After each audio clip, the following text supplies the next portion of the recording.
Allied Group of Companies presents Master Vision International Conclave 2024-ലേക്ക് എല്ലാവരെയും സ്വാഗതം ചെയ്യുന്നു. അതുപോലെ തന്നെ we are so thrilled to have you all here with us today because it is truly an honor to stand here because I know all of you are innovators, group of people, those who are leaders, professionals and change makers. So it is the best day that we can have a beautiful event like this today in this place. Master Vision International Conclave 2024, we have an important topic to discuss. The first part of the event we are going to discuss about emerging trends in media. We have two amazing gentlemen joined here today. So let me welcome them onto the stage. Mr. Abhilash Mohanan is a name that resonates with Malayali audiences as a journalist who combines intellect, respect and charm to transform debates into meaningful dialogues. A recipient of several prestigious awards. Let me welcome Mr. Abhilash Mohanan onto the stage. Can we give him a very round of applause, please? I expect a little more louder applause. Thank you so much. Kindly be seated, please. Next, we have Mr. Nishad Rauthar, a fearless voice in the world of journalism, has become a household name in journalism, celebrated for his hard-hitting debate discussions and captivating prime-time shows. Let me welcome Mr. Nishad Rauthar onto the stage. It's our pleasure that we are sitting with two amazing people today. Thank you. ഞാൻ നിങ്ങളുടെ കൂടെ ഒന്ന് ഇരിക്കുകയാണ് കേട്ടോ. ഞാൻ സിമി. അപ്പോൾ ഇവരെക്കുറിച്ച് പറയുമ്പോൾ Abhilash Mohanan, deputy editor Mathrubhumi news, അതുപോലെ തന്നെ Nishad Rawther, associate coordinator editor media one. നമ്മൾക്ക് വളരെ ഫെമിലിയർ ആയിട്ടുള്ള ആൾക്കാരാണ്. നിങ്ങളൊക്കെ സെലിബ്രിറ്റീസ് ആണ് കേട്ടോ. അപ്പോൾ നിങ്ങളോട് ചോദ്യം ഇവർക്കും ചോദിക്കാനുണ്ടാവും. എന്നാലും നമ്മുടെ ഡിസ്കഷൻ ടോപ്പിക് ഞാൻ പറഞ്ഞതുപോലെ എമേർജിങ് ട്രെൻഡ്സ് ഇൻ മീഡിയ. അപ്പോൾ ഇവരോടൊക്കെ ചോദിച്ചപ്പോൾ പറയായിരുന്നു നിങ്ങൾ കൊളീഗ്സ് ആയിരുന്നു അല്ലേ. അപ്പോൾ കൊളീഗ്സ് ആയിരുന്നപ്പോൾ നിങ്ങളുടെ ഒരു ജേർണി ഉണ്ടല്ലോ, ആ ജേർണിയിൽ നിങ്ങൾക്ക് തോന്നിയ ആ ഒരു ട്രെൻഡ്സ് ഇൻ എമേർജിങ് ട്രെൻഡായിട്ടുള്ള മീഡിയയിൽ നമുക്ക് അതിൽ നിന്ന് തുടങ്ങാം. ഇപ്പോൾ നിങ്ങളിപ്പോൾ രണ്ട് സ്ഥലത്താണ് വർക്ക് ചെയ്യുന്നത്, even though you were colleagues before. So can I start with mister Abhilash? ഞാൻ 2008 മാധ്യമപ്രവർത്തനം ആരംഭിച്ചത്. അപ്പോൾ ഏതാണ്ട് 1.5 പതിറ്റാണ്ട് പിന്നിട്ടു. അപ്പോൾ ടെലിവിഷനെ സംബന്ധിച്ച് ഓരോ വർഷവും മാറ്റത്തിൻ്റെതാണ്. Nowadays every single person is a journalist. കാരണം ഡിജിറ്റൽ എറ അതിന് ശേഷമാണ് സ്റ്റാർട്ട് ചെയ്യുന്നത്. ഡാറ്റ വളരെ ചീപ്പായി. അപ്പോൾ ആർക്കും കയ്യിലുള്ള ഡിവൈസ് ഉപയോഗിച്ച് ലോകത്തോട് എന്തും പറയാം. അപ്പോൾ ഇൻഫർമേഷൻ ഫ്ലോ എന്നുള്ളത് മുൻപ് മാധ്യമങ്ങളുടെ ഒരു മൊണോപ്പൊളി ആയിരുന്നുവെങ്കിൽ ഇപ്പോൾ എല്ലാ ആളുകൾക്കും അതിൽ പങ്കാളിത്തം വഹിക്കാം. പക്ഷേ അപ്പോഴും എന്താണ് ഒരു ജേർണലിസ്റ്റിനെ അതല്ലെങ്കിൽ ഒരു മാധ്യമ സ്ഥാപനത്തെ ഡിഫറൻഷ്യേറ്റ് ചെയ്യുന്നത് എന്ന് ചോദിച്ചാൽ, ജേർണലിസ്റ്റ് അല്ലെങ്കിൽ ഒരു മാധ്യമ സ്ഥാപനം അക്കൗണ്ടബിൾ ആണ് to the people, to the society. പക്ഷേ ഒരു പേഴ്സൺ, അയാൾക്ക് തോന്നുന്നത് എന്തും അയാളുടെ യൂട്യൂബ് വഴി അല്ലെങ്കിൽ അയാളുടെ ഇൻസ്റ്റഗ്രാം വഴി അയാളുടെ ഫേസ്ബുക്ക് വഴി പറഞ്ഞു തന്നിരിക്കും. അവിടെ ഒരു ഗേറ്റ് കീപ്പിംഗ് ഇല്ല. There is no gate keeping there in social media. പക്ഷേ ഒരു മാധ്യമ സ്ഥാപനത്തെ സംബന്ധിച്ച് ഒരു മാധ്യമ സ്ഥാപനം എന്ന് പറയുന്നത് നിയമത്തിൻ്റെ അടിസ്ഥാനത്തിൽ പ്രവർത്തിക്കുന്ന, ഇപ്പോൾ ടെലിവിഷനാണെങ്കിൽ ബ്രോഡ്കാസ്റ്റിംഗ് സ്റ്റാൻഡേർഡ്സ് അതോറിറ്റി ഓഫ് ഇന്ത്യയോട് ആൻസറബിളാണ്. പത്രങ്ങളാണെങ്കിൽ അത് PCAയോട് അക്കൗണ്ടബിളാണ് അല്ലെങ്കിൽ ആൻസറബിളാണ്. അതിനൊരു സിസ്റ്റം ഉണ്ട്. അപ്പോൾ ആ നോംസ് വയലേറ്റ് ചെയ്താൽ നിങ്ങൾക്കൊരു ടെലിവിഷൻ ചാനലിൻ്റെ സംപ്രേഷണം ആ മിനിറ്റിൽ നിർത്തിവെക്കാൻ പറ്റും. പക്ഷേ നമ്മളിപ്പോൾ ഞാൻ നേരത്തെ പറഞ്ഞ പോലെ എല്ലാവരും ജേർണലിസ്റ്റുകളാവുന്ന കാലത്ത് ഒരാളുടെ അഭിപ്രായ സ്വാതന്ത്ര്യത്തെ ഏതെങ്കിലും തരത്തിൽ നമുക്കതുപോലെ നിർത്തിവെക്കാൻ പറ്റില്ല. അപ്പോൾ ഉള്ള പ്രശ്നം ക്രെഡിബിലിറ്റിയുടേതാണ്. എന്താണ് നിങ്ങൾക്കൊരു ജേർണലിസം സ്ഥാപനം അല്ലെങ്കിൽ ഒരു എസ്റ്റാബ്ലിഷ്ഡ് മീഡിയ പ്രൊവൈഡ് ചെയ്യുന്നത് എന്ന് ചോദിച്ചാൽ വിശ്വാസ്യതയാണ്. നിങ്ങൾക്ക് വിശ്വസിക്കാം. മറ്റത് ആർക്കും എന്തും പറയാം എന്നുള്ളൊരു സെനാരിയോ ആണ്. അത് ചിലപ്പോൾ തെറ്റാവാം, ചിലപ്പോൾ ശരിയുമാവാം. നമുക്കതിൽ ഉറപ്പിക്കാൻ പറ്റില്ല. അപ്പോൾ എന്തിനാണ് ജേർണലിസം പഠിക്കുന്നത്, എന്തിനാണ് ജേർണലിസം പ്രാക്ടീസ് ചെയ്യുന്നത് എന്ന് ചോദിച്ചാൽ നമ്മളതിൻ്റെ ബെസ്റ്റ് അവൈലബിൾ ആയിട്ടുള്ള പ്രാക്ടീസസ് ഫോളോ ചെയ്യുക, അത് ജനങ്ങൾക്ക് നൽകുക എന്ന അർത്ഥത്തിലാണ്. Quality material quality product delivery ചെയ്യാൻ വേണ്ടിയിട്ടാണ് ഓരോ മാധ്യമ സ്ഥാപനവും പ്രവർത്തിക്കുന്നത്. ഇൻഫർമേഷൻ എല്ലായിടത്തും കിട്ടും, പക്ഷേ നിങ്ങൾക്ക് വിശ്വസിക്കാവുന്ന ഇൻഫർമേഷൻ ഏത് എന്നുള്ളതാണ് അതിലെ ഫണ്ടമെൻ്റലായ പ്രശ്നം. അപ്പോൾ ഞാൻ കാണുന്നത് ഈ പുതിയ ട്രെൻഡ് എന്ന് പറയുമ്പോൾ, ഇപ്പോഴത്തെ ട്രെൻഡ് എന്ന് പറയുന്നത് എല്ലാവരും എന്തും പറയാം എന്നുള്ള അവസ്ഥ എന്നുള്ളതാണെങ്കിൽ, മാധ്യമ സ്ഥാപനങ്ങളെ സംബന്ധിച്ച് ഏറ്റവും ക്രെഡിബിൾ ആയിട്ടുള്ള വിവരങ്ങൾ ജനങ്ങളിലേക്ക് കൊടുക്കുക എന്നുള്ളതാണ് ഒരു മാധ്യമ സ്ഥാപനത്തിൻ്റെ ദൗത്യം. Thank you so much. That was very thoughtful information. Could you please add on to that? എന്താണ് നിഷാദിന് പറയാനുള്ളത് ഒരു കാര്യത്തിൽ? ഇപ്പോൾ അഭിലാഷ് പറഞ്ഞത് വളരെ പ്രധാനപ്പെട്ട കാര്യമാണ്. ലോകത്താകമാനം മാധ്യമ പ്രവർത്തനത്തിൻ്റെ അല്ലെങ്കിൽ ഈ ഇൻഫർമേഷൻ ഫ്ലോയുടെ ഒരു സ്വഭാവം മാറിക്കൊണ്ടേയിരിക്കുകയാണ്. നേരത്തെ പറഞ്ഞ പോലെ അതിൻ്റെ കുത്തക നേരത്തെ മുഖ്യധാരാ മാധ്യമങ്ങൾക്കായിരുന്നു, ഒന്നുകിൽ പത്രങ്ങൾക്ക് അല്ലെങ്കിൽ ചാനലുകൾക്ക്. പക്ഷേ ഡിജിറ്റൽ വിപ്ലവം വന്നതോടുകൂടി, പ്രത്യേകിച്ച് ഇപ്പോൾ ഇന്ത്യയിലൊക്കെ ആണെങ്കിൽ ജിയോ വിപ്ലവം വന്നതിന് ശേഷം ഭയങ്കരമായി അതിൻ്റെ ചേഞ്ചസ് ഉണ്ട്. ലോകത്താകമാനം അത് ഡിജിറ്റലിലേക്ക് ഷിഫ്റ്റ് ചെയ്യുന്നു. കൂടുതൽ ആളുകൾക്ക് ഈ വാർത്താ പ്രക്ഷേപണത്തിൻ്റെ അല്ലെങ്കിൽ ഈ ഇൻഫർമേഷൻ ഫ്ലോയുടെ ഭാഗമാകാൻ കഴിയുന്നുള്ള ഒരു മാറ്റമാണ്.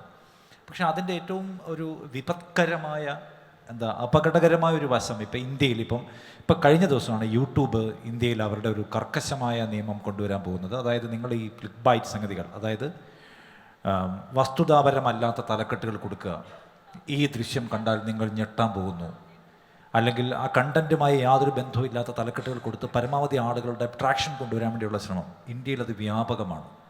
അതായത് തെറ്റായ വാർത്തകൾ ആളുകളെ മിസ്കൗട്ട് ചെയ്യുക, ഇതുവഴി റവന്യൂ ഉണ്ടാക്കുക, ഇതുവഴി ട്രാക്ഷൻ ഉണ്ടാക്കുക എന്ന ട്രെൻഡ് ഇന്ത്യയിൽ സജീവമായിരിക്കുന്നു.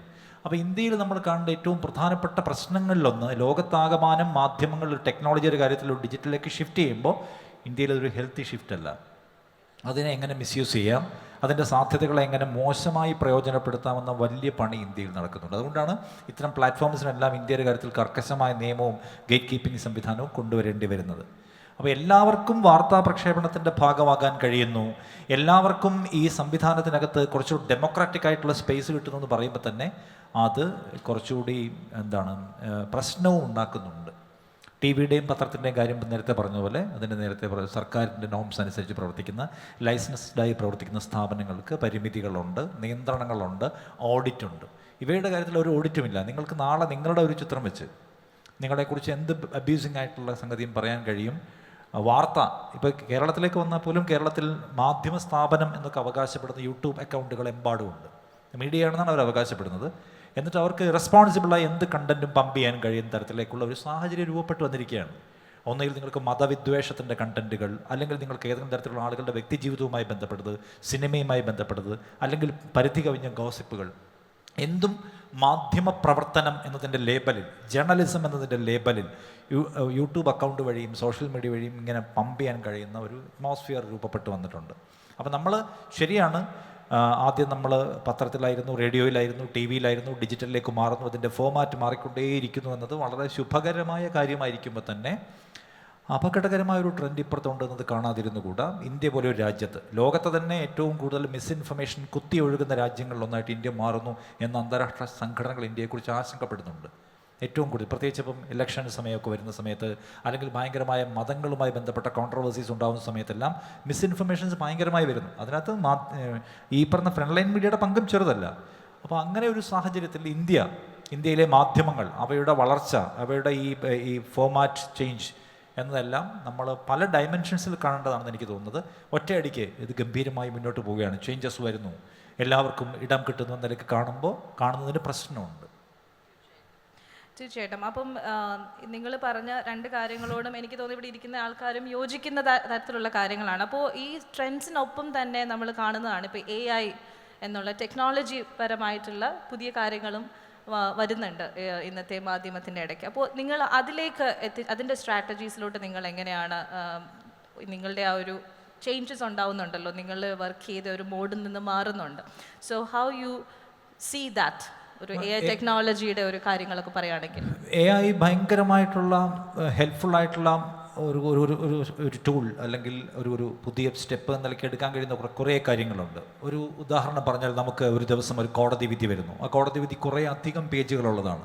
കോടതി വിധികളുടെ സ്വഭാവം ദീർഘമായ ടെക്സ്റ്റ് ആയിരിക്കും. അത് അതിനകത്ത് പക്ഷേ വാർത്തയായി എടുക്കാൻ കഴിയുന്നത് വിധിയുടെ രൂപമുള്ള ഭാഗം വളരെ കുറച്ച് പേജുകൾ മാത്രമായിരിക്കും. പ്രധാനപ്പെട്ട ഫൈൻഡിങ്സ് ഉള്ളതോ അല്ലെങ്കിൽ വിധി എന്താണെന്ന് പറയുന്നതോ അല്ലെങ്കിൽ ഭരണഘടനാപരമായ റെഫറൻസുകൾ വളരെ കുറച്ച് പോർഷൻസ് ഉണ്ടാവുക. ബാക്കിയെല്ലാം അതിൻ്റെ ഈ കേസ് തുടങ്ങിയ മുതലുള്ള കാര്യങ്ങളെല്ലാം വിശദീകരിക്കും. അപ്പോൾ AI ടൂൾ നിങ്ങൾക്ക് ഉപയോഗിക്കാം. ഈ വിധിയുടെ മൊത്തം പോർഷൻസ് അപ്ലോഡ് ചെയ്ത് കൊടുത്തിട്ട് ഇതിനകത്തെ പ്രധാനപ്പെട്ട ഭാഗങ്ങൾ മാത്രം തരുമെന്ന് പറഞ്ഞാൽ മിനിറ്റുകൾക്കുള്ളിൽ AI നമുക്ക് തിരിച്ചു തരും. നിങ്ങളതൊരു ടൂളായിട്ട് ഉപയോഗിക്കുന്നുണ്ട്. അത് ഉപയോഗിക്കപ്പെടുന്നുണ്ട്. പക്ഷെ അത് പൂർണ്ണ സ്വഭാവത്തിൽ ഇപ്പോഴും AI ശരിക്കും ഇപ്പോൾ ഒരു ടെസ്റ്റ് ഡ്രൈവ് മോഡിലാണ് പലയിടത്തും ഉള്ളത്. പൂർണ്ണ സ്വഭാവത്തിൽ അതിനെ ആശ്രയിക്കുന്നതിന് പലതരത്തിലുള്ള റിസ്ക് എലമെൻറ്റ്സ് ഉണ്ടെങ്കിലും അതൊരു ഡ്രാസ്റ്റിക്കായ ചേഞ്ചാണ്.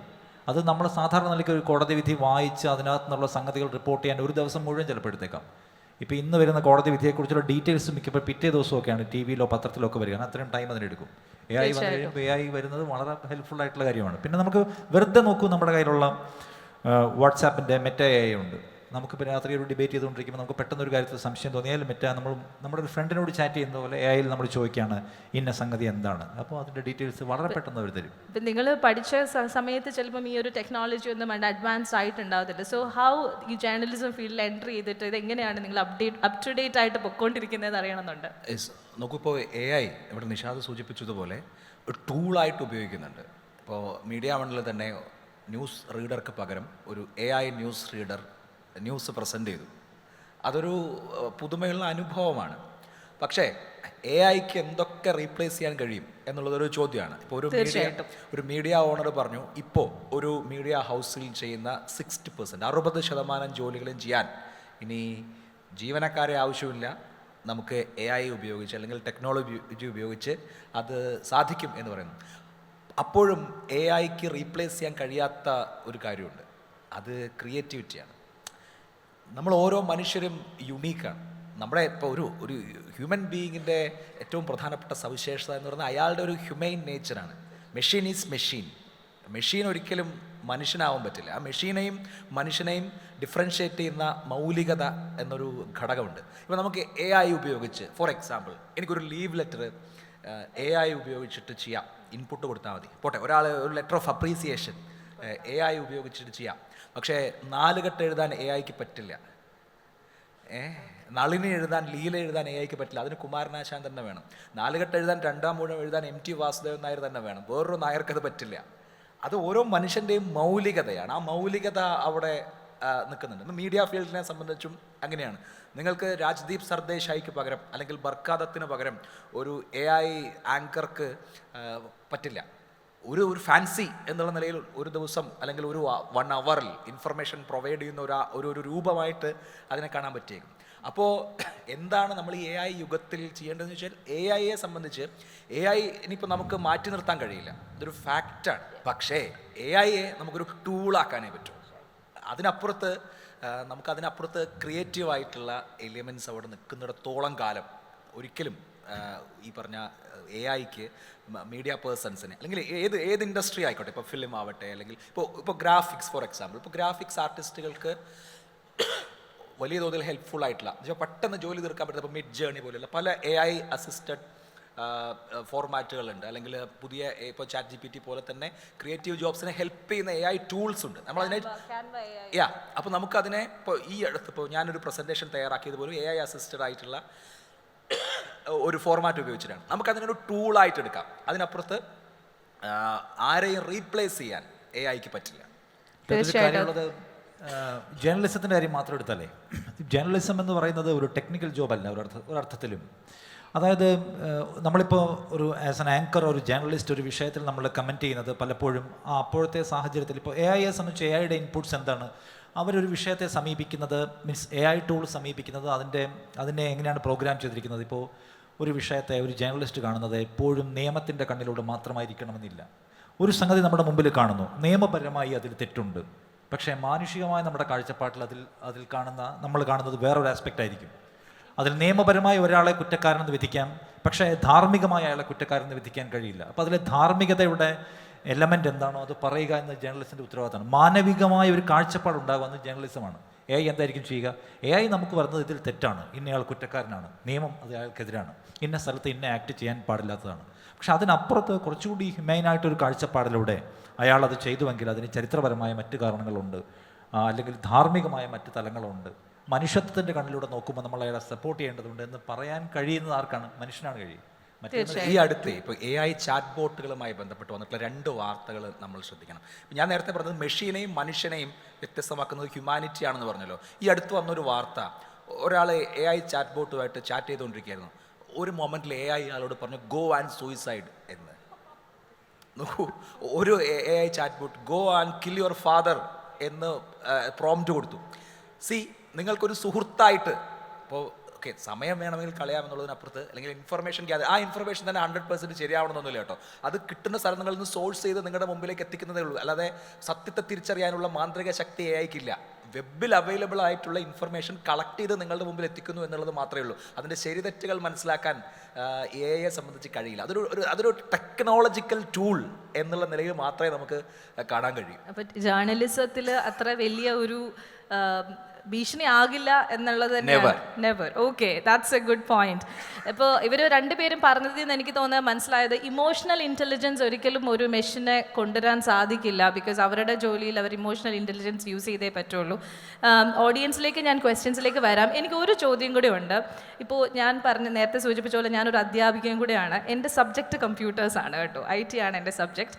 അപ്പോൾ നമ്മൾ ഇന്നത്തെ കാലത്ത് കുട്ടികളെ പോലെ തന്നെ ഞങ്ങളും ഇപ്പോൾ ഫേസ് ചെയ്യുന്നൊരു കാര്യമാണ്, ഞങ്ങളുടെ അറ്റൻഷൻ സ്പാൻ അല്ലെങ്കിൽ ഞങ്ങളുടെ ഒരു കോൺസെൻട്രേഷൻ സ്പാൻ വളരെ കുറവാണ്. ഞങ്ങൾ ഈ ഷോർട്സും റീൽസും കണ്ട കാലങ്ങളാണ് ഇങ്ങനെ പോകുന്നത്. അപ്പോൾ നിങ്ങളുടെ ഇപ്പോൾ ന്യൂസ് ചാനൽ വെക്കുമ്പോൾ നമുക്ക് ചിലപ്പം മണിക്കൂറുകളോളം കേട്ടിരിക്കേണ്ടി വരുന്നു. കൂടുതലും നിങ്ങളെയൊക്കെ ഞങ്ങൾ കൂടുതൽ കാണുന്ന ചില ഷോർട്സുകളിൽ നിങ്ങൾ പറഞ്ഞിരിക്കുന്ന അടിപൊളി ഡയലോഗ്, ഇപ്പോൾ രാഹുൽ ഈശ്വറും അഭിലാഷും തമ്മിലുള്ള ഡയലോഗ്, അല്ലെങ്കിൽ പറഞ്ഞ നിഷാദിൻ്റെ കുറച്ച് ബാങ് ആയിട്ടുള്ള ഡയലോഗ്സിലൊക്കെയാണ് ഞങ്ങൾ നിങ്ങളെ ഞങ്ങൾക്ക് പരിചയമുള്ളത്.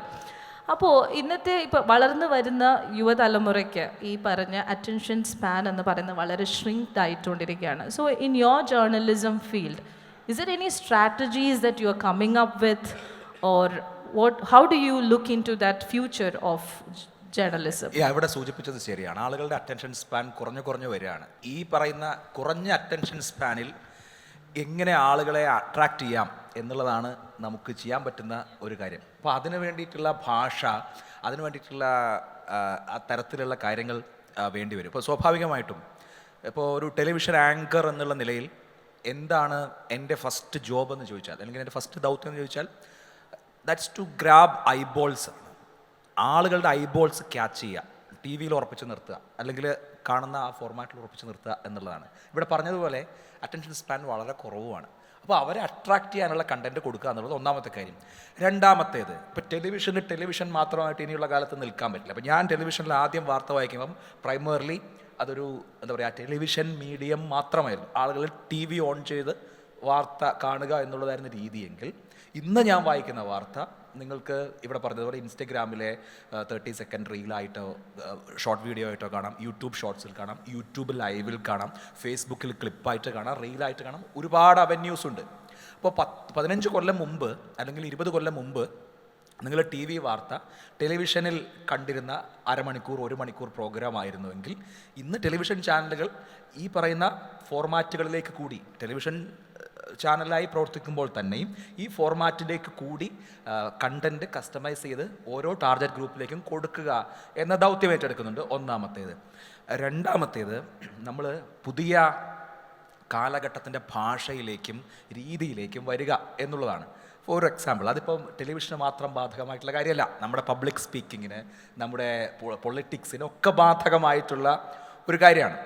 കഴിഞ്ഞ ദിവസം എന്നോടൊരു കേരളത്തിലൊരു പൊളിറ്റീഷ്യൻ പറയാണ്. അപ്പോൾ പ്രതിപക്ഷ നിരയിലുള്ള പൊളിറ്റീഷ്യനാണ്. അപ്പോൾ നിയമസഭയിൽ മുഖ്യമന്ത്രിയെ, സർക്കാരിനെ കടന്നാക്രമിക്കുന്ന 15 മിനിറ്റുള്ള പ്രസംഗം ഇന്ന് വലിയ വ്യാപകമായ ആളുകൾ നിങ്ങളൊന്നും കാണാൻ സാധ്യതയില്ല. പക്ഷേ 1 ലൈനേഴ്സിന് 5 ലൈനുകൾക്ക് സാധിക്കും, അല്ലേ? അപ്പോൾ നിങ്ങൾ 5 ലൈനുകൾ, 1 ലൈനേഴ്സ് വളരെ പെർഫെക്റ്റായി യൂസ് ചെയ്യുമ്പോഴാണ് നിങ്ങൾ സക്സസ്ഫുൾ ആവുന്നത്. അപ്പോൾ അദ്ദേഹത്തിൻ്റെ ഒരു നിയമസഭാ പ്രസംഗം പറയാണ്. സാധാരണഗതിയിൽ ഞാൻ ആദ്യം നിയമസഭാ അംഗമാവുന്ന സമയത്ത് ഒരു നൈറ്റ് മുഴുവൻ പ്രിപ്പയർ ചെയ്ത് ഏറ്റവും മെറ്റിക്കുലസായി പോയിന്റ്സ് അടുക്കി ഒരു 15 മിനിറ്റ് പ്രസംഗിക്കുക എന്നുള്ളതായിരുന്നു എൻ്റെ പ്രയോറിറ്റി എങ്കിൽ, ഇന്ന് എൻ്റെ പ്രയോറിറ്റി എന്ന് പറയുന്നത് I have to make a punch line. അദ്ദേഹം പറയുകയാണ്, ഞാൻ കഴിഞ്ഞ ദിവസം പ്രസംഗിച്ച ഒരു കാര്യം ഇൻസ്റ്റയിലൊക്കെ ഒരുപാട് ആളുകൾ ചർച്ച ചെയ്തു. എന്തായിരുന്നു അറിയോ? നമ്മുടെ മുഖ്യമന്ത്രി ഒരു കൺവിൻസിങ് സ്റ്റാറായി മാറിയിരിക്കുന്നു. ഇപ്പോൾ ഈ കൺവിൻസിങ് സ്റ്റാർ എന്നുള്ള ഈ പറഞ്ഞ പദം അത് യൂത്തിനെ സംബന്ധിച്ച് അവരുടെ ഒരു ട്രെൻഡിങ് വാക്കാണ്. അപ്പോൾ നിയമസഭയിൽ ഇത് ഉപയോഗിക്കുന്നതോടുകൂടി ഈ പ്രസംഗത്തിലെ ഈ വൺ ലൈൻ അത് പ്രചരിക്കുകയാണ്. ഇത് ടെലിവിഷനും ബാധകമാണ്, ജേർണലിസ്റ്റിനും ബാധകമാണ്. നമ്മൾ വളരെ ഷോർട്ടായി, ക്രിസ്പായി, ഷാർപ്പായി ആളിലേക്ക് എത്താനുള്ള ഒരു മെത്തേഡ്, അല്ലെങ്കിൽ അതിന് വേണ്ട പഞ്ച് ലൈൻ, അതിൻ്റെ വൺ ലൈനർ കണ്ടെത്തുക എന്നുള്ള ഒരു ദൗത്യം അല്ലെങ്കിൽ ഒരു വെല്ലുവിളി നമ്മളെയൊക്കെ സംബന്ധിച്ചുണ്ട്. You want to add on something to it? ഒന്നാമത്തെ കാര്യം, ആളുകൾക്ക് ഈ കൂടുതൽ സമയം കണ്ടിരിക്കാൻ താല്പര്യമില്ലാതാകുന്നു എന്നത് ഒരു ഗുരുതരമായ കുഴപ്പമാണെന്ന് വിചാരിക്കുന്ന ആളല്ല ഞാൻ. കാരണം എല്ലാ അർത്ഥത്തിലും മനുഷ്യരുടെ ജീവിതത്തിൻ്റെ സ്വഭാവം മാറിക്കൊണ്ടേയിരിക്കുന്നു. മനുഷ്യർ ചെയ്തുകൊണ്ടിരിക്കുന്ന ജോലിയുടെ സ്വഭാവം മാറുന്നു. നമ്മൾ ഉപയോഗിക്കുന്ന ടെക്നോളജി, നമ്മുടെ മുമ്പിലേക്ക് വരുന്ന ഇൻഫർമേഷൻ, നമ്മുടെ ലൈഫ് സ്റ്റൈൽ ആകെ തന്നെ മാറിക്കൊണ്ടിരിക്കുന്നു. എല്ലാ അർത്ഥത്തിലും ബൈ ഓൾ മീൻസ് മാറിക്കൊണ്ടേയിരിക്കുമ്പോൾ ആളുകൾക്ക് ഇതിനു വേണ്ടി മാറ്റിവെക്കുന്ന സമയവും സ്വാഭാവികമായും കുറയുന്നുണ്ട്. അപ്പോൾ അതുകൊണ്ട് സമയം ആളുകൾ വളരെ കുറച്ചേ എടുക്കുന്നുള്ളൂ ഇത്തരം കാര്യങ്ങൾ എടുക്കാൻ. സുദീർഘമായി ഇരുന്ന് കാണാൻ അവർ തയ്യാറാവണ്ടേ എന്ന് വ്യാകുലപ്പെടുന്നത് നമ്മുടെ ഒരു പഴയ ചിന്തയാണെന്ന് എനിക്ക് തോന്നുന്നത്.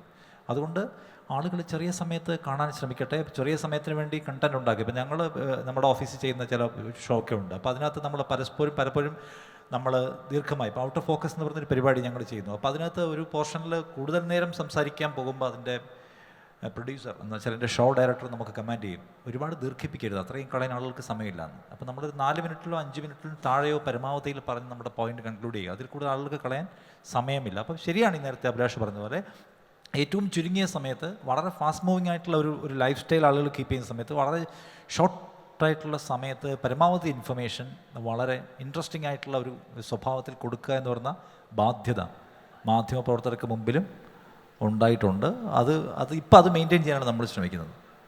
Thank you so much. Audience, നിങ്ങൾക്കുള്ള ക്വസ്റ്റ്യൻസ് ചോദിക്കാനുള്ള സമയമാണ്. ഇന്നത്തെ കാലത്തുള്ള മാധ്യമ ട്രെൻഡ്സിനെ കുറിച്ചുള്ള സംശയങ്ങൾ തീർച്ചയായിട്ടും നമുക്ക് പറഞ്ഞു തരാൻ പറ്റുന്ന 2 ആൾക്കാരാണ് നമ്മളോട് ഇരിക്കുന്നത്. My name is VK Babu. I am from Bhilai, Chhattisgarh state. എൻ്റെ സുഹൃത്ത് പറഞ്ഞത് നല്ല കാര്യമാണ്. ഞങ്ങൾക്കറിയാൻ പറ്റിയത് കുറേ ഇൻഫർമേഷൻസ് ഉണ്ട്. ക്വാളിറ്റി ഓഫ് ഇൻഫർമേഷൻ അത് ബൈ മീഡിയയിൽ നിന്ന് കിട്ടത്തുള്ളൂ. പക്ഷേ ഞാൻ എൻ്റെ ഒരു തോന്നൽ, നമ്മൾ പലപ്പോഴും മീഡിയ കാണുമ്പോൾ അതിനകത്ത് പൊളിറ്റിക്കൽ ഡിസ്കഷൻസ് ആവശ്യമില്ലാത്ത രീതിയിൽ മണിക്കൂറുകളോളം വരുന്നുണ്ട്. അതിനകത്ത് അസഭ്യമായ വാക്കുകൾ, നമ്മൾക്ക് കേൾക്കാൻ കൊള്ളാത്ത വാക്കുകളൊക്കെ ഉപയോഗിക്കാറുണ്ട്. അപ്പോൾ അത് റേറ്റിംഗ് കൂടുന്നതനുസരിച്ചിട്ടാണ് അതങ്ങനെ ഡിസ്കഷനിൽ പോകുന്നത്. ബാക്കി അതർ സ്റ്റേറ്റ്സിലൊന്നും അങ്ങനെ ഞങ്ങൾ കാണാറില്ല. പക്ഷേ മലയാളം ചാനലാണ് ഇത് കൂടുതലായിട്ട് കണ്ടുവരാറുള്ളത്. അതിൽ നിന്നും ഈ പൊളിറ്റിക്കൽ ഡിസ്കഷനിൽ നിന്നും കിട്ടുന്ന ഇൻഫർമേഷൻ എന്താണ് ഒരു സൊസൈറ്റിക്ക്? ഇത് എൻ്റെ ഒരു ക്വസ്റ്റ്യനാണ്. രണ്ടാമത്തെ ക്വസ്റ്റ്യന്, സോഷ്യൽ അപ്ലിഫ്റ്റ്മെൻറ്റിന് വേണ്ടിയിട്ട് മീഡിയ എന്തൊക്കെയാണ് ചെയ്യുവാൻ ഉദ്ദേശിക്കുന്നത്? അങ്ങനെ ഒന്നും കാണാറില്ല. ഇപ്പം ഒരു സോഷ്യൽ ഇൻഫർമേഷൻ അല്ലെങ്കിൽ സോഷ്യൽ അപ്ലിഫ്റ്റിന് വേണ്ടി പല കാര്യങ്ങളും നമ്മൾ മീഡിയ വഴി ചെയ്യാൻ പറ്റും. പക്ഷെ അതൊന്നും തന്നെ നമ്മുടെ മലയാളത്തിലോ അല്ലെങ്കിൽ ഇന്ത്യയിലുള്ള മറ്റ് മീഡിയകളും കാണാറില്ല. അവരൊക്കെ ചെയ്യുന്നത് ഏതെങ്കിലും ഹോട്ട് ന്യൂസുകളാണ് കൂടുതലും കൊടുക്കുവാനായിട്ട് വ്യാകുലപ്പെടുന്നത്. അതവർക്ക് റേറ്റിങ്ങിന് വേണ്ടിയിട്ടായിരിക്കും എന്ന് തോന്നുന്നു. പക്ഷെ നമ്മുടെ രാജ്യം പുരോഗമനത്തിൽ വരണമെങ്കിലും അല്ലെങ്കിൽ നമ്മുടെ വരുന്ന ജനറേഷനൊക്കെ നല്ല രീതിയിൽ വരണമെങ്കിലും കൂടുതലായിട്ടുള്ള ഇൻഫർമേഷൻ, ടെക്നോളജിക്കൽ ഇൻഫർമേഷൻ, അതുപോലുള്ള മറ്റ് സോഷ്യൽ ഇൻഫർമേഷൻ, ഇതൊക്കെ കൊടുക്കാനല്ലേ കൂടുതൽ സമയം മീഡിയ കണ്ടെത്തേണ്ടത്. അത് എന്തുകൊണ്ടാണ് എന്ന് അറിഞ്ഞാൽ കൊള്ളായിരുന്നു. അതെന്തുകൊണ്ടാണ് മീഡിയ അങ്ങനെയുള്ള കാര്യങ്ങളിൽ പോകാതെ ഹോട്ട് ന്യൂസിന് മാത്രം പ്രാധാന്യം കൊടുത്തുകൊണ്ട് ചെയ്യുന്നതെന്ന് അറിഞ്ഞാൽ നന്നായിരിക്കും. ഓക്കെ, അങ്ങ് പറഞ്ഞ ആദ്യത്തെ അഭിപ്രായത്തോട് ഞാൻ വിയോജിക്കുകയാണ്. ഒന്ന്, മറ്റ് ഭാഷകളിലെ മാധ്യമങ്ങളുമായി താരതമ്യം ചെയ്യുമ്പോൾ മലയാളത്തിലെ മാധ്യമങ്ങളിൽ വരുന്ന പദപ്രയോഗങ്ങളെക്കുറിച്ച് മറ്റ് ഭാഷകളെ, പ്രത്യേകിച്ച് ഹിന്ദി ന്യൂസ് ചാനലുകളുമായി മലയാളം മാധ്യമങ്ങളെ താരതമ്യം ചെയ്താൽ അവിടങ്ങളിലൊക്കെ നമുക്കറിയാം മാധ്യമങ്ങളുടെ, പ്രത്യേകിച്ച് ഇലക്ട്രോണിക് മാധ്യമങ്ങളുടെ രീതി തന്നെ മാറിയിട്ടുണ്ട്. നമ്മൾ മുഖ്യധാര ഇംഗ്ലീഷ്, ഹിന്ദി മാധ്യമങ്ങളെ ഇപ്പോൾ ഗോദി മീഡിയ എന്നാണ് വിളിക്കാറ് പോലും. ഒരു കമ്മ്യൂണിറ്റിയെ പ്രൊഫൈൽ ചെയ്യാനും ടാർഗറ്റ് ചെയ്യാനും വിഷ്യസ് ആയിട്ടുള്ള വാക്കുകൾ ഉപയോഗിക്കാനും അങ്ങേയറ്റം ഭരണഘടനാ വിരുദ്ധമായ സമീപനം സ്വീകരിക്കാനും ഒക്കെ വളരെ വ്യാപകമായി ടെലിവിഷൻ ഉപയോഗിക്കുന്നുണ്ട്. കേരളത്തിൽ അങ്ങനെയില്ല. ഇവിടെ സൂചിപ്പിച്ചതുപോലെ ചിലപ്പോൾ ഹീറ്റഡ് ഡിബേറ്റ്സ് ഉണ്ടായിട്ടുണ്ടാവും. ചിലപ്പോൾ കടന്ന വാക്പ്രയോഗങ്ങൾ ഉണ്ടായിട്ടുണ്ടാവും. അത് അപൂർവങ്ങളിൽ അപൂർവമായി ഉണ്ടാവുന്നതാണ്. അങ്ങനെ ഏതെങ്കിലും ഒരു പാനലിസ്റ്റിൻ്റെ ഭാഗത്തു നിന്ന് മോശം വാക്കുകൾ ഉണ്ടായാൽ ഉടനെ ആങ്കർ അതിൽ ഇടപെടുകയും അത് പാടില്ല എന്ന് പറഞ്ഞ് വിലക്കുകയുമാണ് ചെയ്യുക. പക്ഷേ നമ്മുടെ പൊളിറ്റിക്കൽ പാർട്ടികളുടെ റെപ്രസെൻറ്റേറ്റീവ്സ് ആണ് ഇരിക്കുന്നത്. നമുക്കവിടെ 100% അവരെന്ത് പറയണമെന്ന് തീരുമാനിക്കാൻ നമുക്ക് കഴിയില്ല. പലപ്പോഴും അല്ലെങ്കിൽ ചിലപ്പോഴെങ്കിലും അവർ ഒരു ഹീറ്റഡ് ആർഗ്യുമെൻറ്റിൽ ചിലപ്പോൾ കടന്ന് സംസാരിച്ചേക്കാം.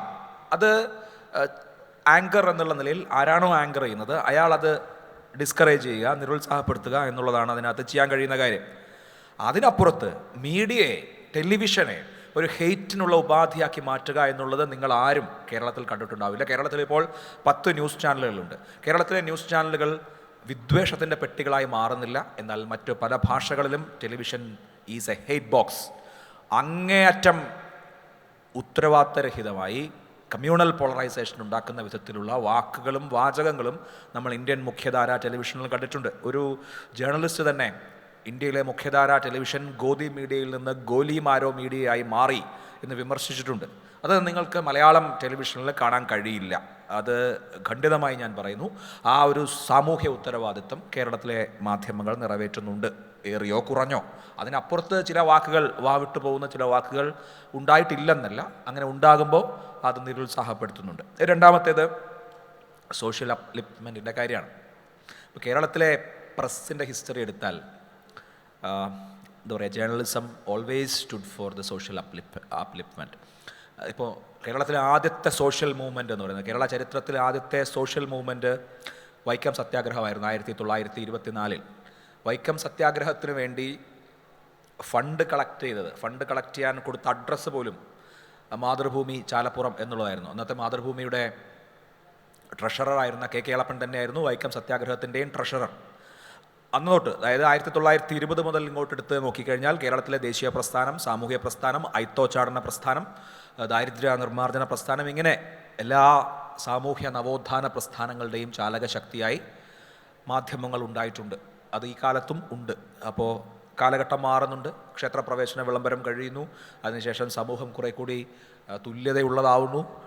ഇന്ത്യക്ക് സ്വാതന്ത്ര്യം ലഭിക്കുന്നു. കേരളം ഒരു സ്റ്റേറ്റായി മാറുന്നു. ഇപ്പോൾ കേരളം എന്ന സ്റ്റേറ്റ് ഉണ്ടാകുമ്പോൾ കേരളത്തിൻ്റെ സ്റ്റേറ്റ് ഹുഡിന് വേണ്ടിയിട്ടുള്ള പോരാട്ടത്തിന്, ഭാഷാ സംസ്ഥാന പോരാട്ടത്തിനും മാധ്യമങ്ങൾ അവരുടെ കോൺട്രിബ്യൂഷൻ നിർവഹിക്കുന്നുണ്ട്. അത് കഴിഞ്ഞ് ഇങ്ങോട്ട് വരുമ്പോൾ ഏറ്റവും ഒടുവിൽ ഇപ്പോൾ നമ്മുടെ സോഷ്യൽ ഇഷ്യൂസ്, ഇപ്പോൾ എൻഡോസൾഫാൻ ഒരു പ്രധാനപ്പെട്ട വിഷയമായത് ഇവിടുത്തെ മാധ്യമങ്ങളുടെ ഇടപെടൽ കൊണ്ടാണ്. ഓരോ സമയത്തെയും സോഷ്യൽ ഇഷ്യൂസ് എന്താണോ അതിലൊക്കെ ഈ പറഞ്ഞ സാമൂഹ്യ ഉത്തരവാദിത്വത്തിൻ്റെ പക്ഷത്ത് നിൽക്കാൻ മാധ്യമങ്ങൾ പരിശ്രമിക്കാറുണ്ട്. അതിൽ വീഴ്ചകൾ സംഭവിക്കുന്നുണ്ടാവാം. അപ്പോൾ ഇവിടെ സൂചിപ്പിച്ചതുപോലെ ഒരു മത്സരമുണ്ട്. ആ മത്സരത്തിൽ എല്ലാം ശരിയാണ്, തെറ്റായി ഒന്നും ചൂണ്ടിക്കാണിക്കാൻ ഇല്ല എന്നല്ല ഞാൻ പറയുന്നത്. അതിനപ്പുറത്ത് സാമൂഹ്യ പ്രതിബദ്ധത എന്ന വലിയ കോസ് ഉയർത്തിപ്പിടിക്കാൻ കേരളത്തിലെ മാധ്യമങ്ങൾ പരിശ്രമിക്കാറുണ്ട്. അതിൽ ചിലപ്പോൾ ചില പാളിച്ചകൾ വന്നേക്കാം. അത് ചൂണ്ടിക്കാണിക്കാം എന്നുള്ളതിനപ്പുറത്ത് അതിനെ ജനറലൈസ് ചെയ്യാൻ കഴിയില്ല എന്നാണ് ഞാൻ സൂചിപ്പിക്കുന്നത്. ഈ കേരളത്തിലെ മാധ്യമങ്ങളിൽ കൂടുതലായും കണ്ടുവരുന്നത് കക്ഷി രാഷ്ട്രീയ ചർച്ചകളാണ് എന്ന ഒരു പ്രശ്നം താങ്കൾ ഉന്നയിച്ചു. സത്യത്തിൽ കക്ഷി രാഷ്ട്രീയ പ്രശ്നങ്ങളെ ചർച്ച ചെയ്യുന്നത് എന്തോ നമുക്ക് വേണ്ടാത്ത ഒന്നാണ് എന്ന ധാരണ തിരുത്തണമെന്നാണ് എൻ്റെ അഭിപ്രായം.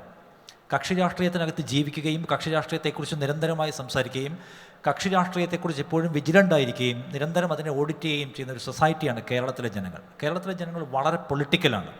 ആ പൊളിറ്റിക്കലാണ് എന്ന് പറയുന്നത് കൊണ്ട് നമ്മളതിനെ മോശമായി കാണാൻ പാടില്ല. കേരളത്തെ ഇത്രയും ക്വാളിറ്റി സ്റ്റേറ്റാക്കി നിലനിർത്തുന്നതിൽ ആളുകളുടെ രാഷ്ട്രീയ ജാഗ്രത വളരെ പ്രധാനപ്പെട്ട ഒന്നാണ്. മറ്റ് സംസ്ഥാനങ്ങളിലുള്ളതുപോലെയല്ല സർക്കാരുകളെ ഓഡിറ്റ് ചെയ്യുന്നതിൽ, അഴിമതിയെ തുറന്നു കാണുന്നതിൽ, അതിനകത്ത് കർശനമായ പൊസിഷൻ എടുക്കുന്നതിൽ ഭരണകൂടം നിരന്തരമായി ജനങ്ങളുമായി ഇടപെട്ടുകൊണ്ടേയിരിക്കേണ്ടി വരുന്നു. മറ്റ് സംസ്ഥാനങ്ങളിൽ അങ്ങനെയല്ല. നോക്കൂ, നിങ്ങൾ ഉത്തർപ്രദേശിലേക്ക് നോക്കിയാൽ ഒരൊറ്റ വർഷം 300ഓളം നവജാത ശിശുക്കളാണ് ഹോസ്പിറ്റൽസിൽ, സർക്കാർ ആശുപത്രികളിൽ മരിച്ചുപോയത്, വേണ്ടത്ര ചികിത്സയില്ലാതെ, സൗകര്യങ്ങളില്ലാതെ. പക്ഷെ അതിൻ്റെ പേരിൽ അവിടെ ഒരു ആരോഗ്യമന്ത്രിക്ക് പോലും രാജിവെക്കേണ്ടി വന്നില്ല.